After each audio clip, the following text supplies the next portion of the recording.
प्रभु मुझे सहारा है तेरा, जग के पालनहार। कार्तिक मास महात्म्य की कथा करूं विस्तार। जय श्री कृष्णा, राधे राधे। आइए सुनते हैं कार्तिक मास महात्म्य का 5वां अध्याय। राजा पृथु बोले, हे नारद जी, आपने कार्तिक मास में स्नान का फल कहा, अब अन्य मासों में विधि पूर्वक स्नान करने की विधि, नियम और उद्यापन की विधि भी बतलाइए।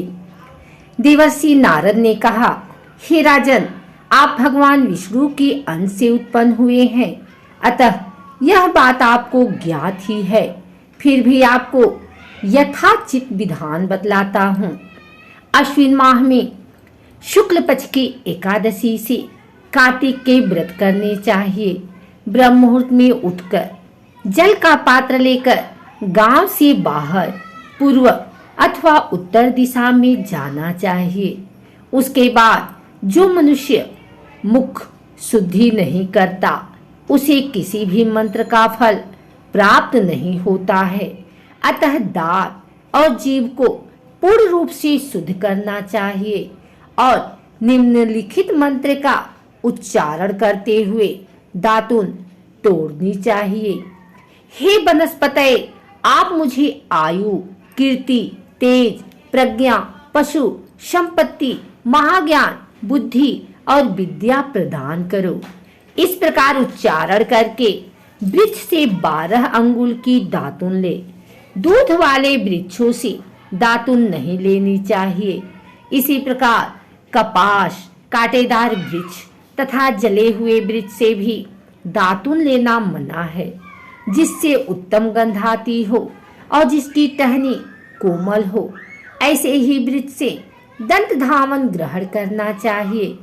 प्रतिपदा, अमावस्या, नवमी, छठी, रविवार को चंद्र तथा सूर्य ग्रहण में दातुन नहीं करनी चाहिए। तत्पश्चात भली भांति स्नान करके फूलमाला, चंदन और पान आदि पूजा की सामग्री लेकर प्रसन्नचित व भक्ति पूर्वक शिवालय में जाकर सभी देवी देवताओं को अर्घ, आचमनीय आदि वस्तुओं से पृथक पृथक पूजा करके प्रार्थना एवं प्रणाम करना चाहिए। फिर भक्तों के स्वर में स्वर मिलाकर श्री हरि का कीर्तन करना चाहिए। मंदिर में जो गायक भगवान श्री हरि का कीर्तन करने आए हों, उनका माला, चंदन, तांबूल आदि से पूजन करना चाहिए, क्योंकि देवालयों में भगवान विष्णु को अपनी तपस्या, योग और दान द्वारा प्रसन्न करते थे। परंतु कलयुग में भगवान गुणगान को ही भगवान श्री हरि को प्रसन्न करने का एकमात्र साधन माना गया है। नारद जी राजा पृथु से बोले, हे राजन, एक बार मैंने भगवान से पूछा कि हे प्रभु, आप सबसे अधिक कहाँ निवास करते हैं?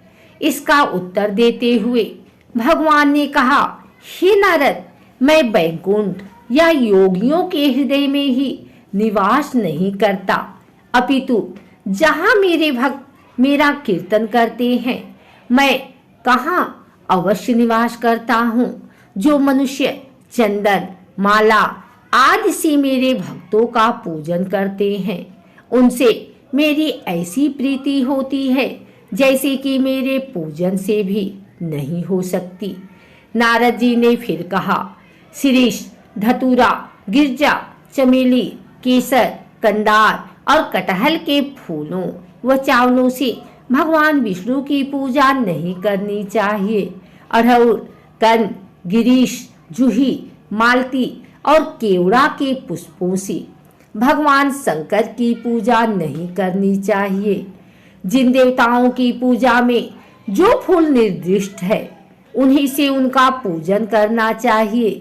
पूजन समाप्ति के बाद भगवान से क्षमा प्रार्थना करनी चाहिए, यथा, हे सुरेश्वर, हे देव, न मैं मंत्र जानता हूँ न क्रिया, मैं भक्ति से भी हीन हूँ।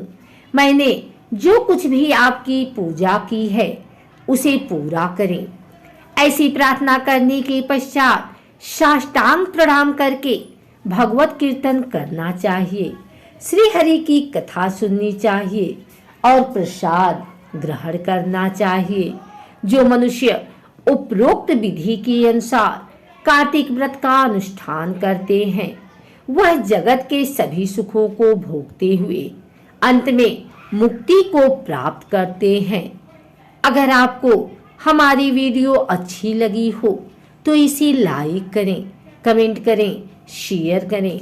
हमारे चैनल को सब्सक्राइब करके बेल नोटिफिकेशन ऑल पर सेट कर लें ताकि आगे आने वाली वीडियो सबसे पहले आप तक पहुंच सके। धन्यवाद।